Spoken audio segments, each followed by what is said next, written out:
Imaginez que chaque mois, un couperet invisible s'abatte sur votre ventre. Que vous vous retrouviez paralysé de douleur, le souffle court, le corps recroquevillé. Imaginez que cette douleur ne soit pas épisodique, mais qu'elle vous accompagne chaque jour, chaque semaine, parfois à chaque instant. Et maintenant, imaginez qu'on vous dise que c'est normal. C'est dans votre tête, c'est juste des règles douloureuses. Prenez un space-fond, ça passera. Vous exagérez un peu, non ?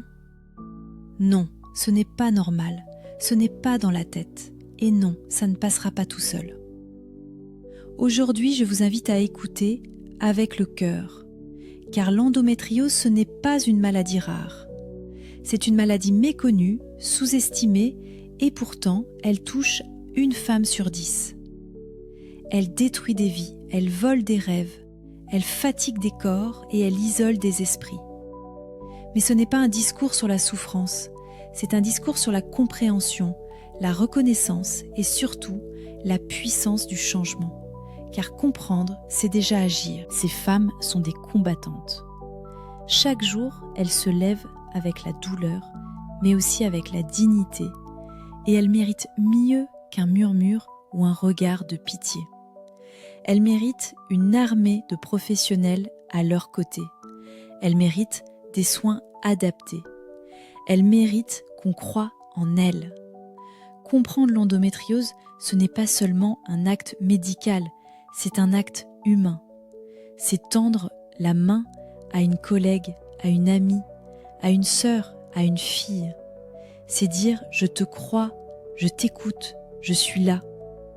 C'est aussi, pour les chercheurs, les médecins, les décideurs, s'engager, investir dans la recherche, former les professionnels, éduquer les jeunes, développer de nouveaux traitements.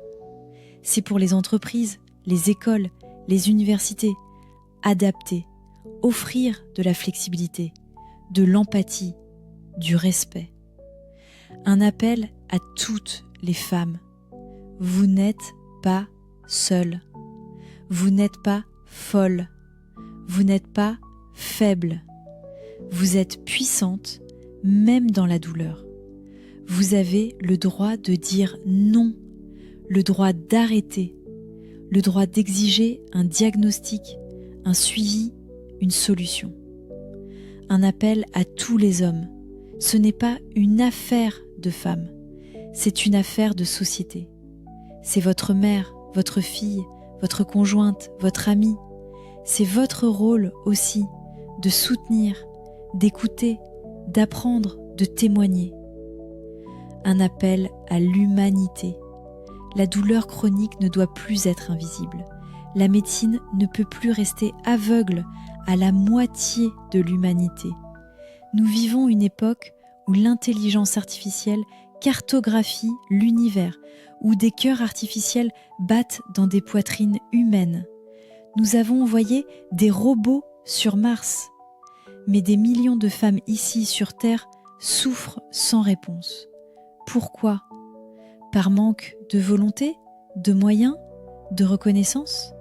Mais ça change, ça peut changer, et ça changera si chacun d'entre nous devient un relais, si chaque médecin qui m'entend décide d'en faire sa spécialité, si chaque élu décide de financer une clinique, un centre de recherche, un programme éducatif, si chaque parent apprend à ses enfants que la douleur ce n'est jamais normal, si chaque femme qui se relève tend la main à une autre, alors le silence cédera.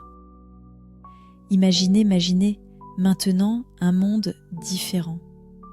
Un monde où chaque jeune fille apprend à l'école ce qu'est l'endométriose. Un monde où chaque médecin généraliste est formé à la diagnostiquer. Un monde où chaque patiente est crue. Vous n'êtes pas seule. Et vous n'êtes pas définie par la maladie. Vous êtes des femmes, des artistes, des mères, des amoureuses, des professionnelles, des rêveuses. Et vous avez le droit de vivre pleinement. de respirer librement, d'exister sans souffrir. Votre voix compte. Votre douleur n'est pas invisible. Et aujourd'hui, nous vous disons, on vous voit, on vous entend, et on se bat avec vous. Comprendre, c'est transformer. Comprendre, c'est déjà transformer. Et transformer, c'est offrir de l'espoir, des soins, de la justice. Levons-nous pour celles qu'on n'a pas crues, pour celles qui n'ont pas eu le temps d'attendre un diagnostic, pour celles qui ne veulent plus survivre, mais vivre. Parce qu'au bout de la douleur, il y a une lumière. Et cette lumière, c'est la vérité, la science et la solidarité.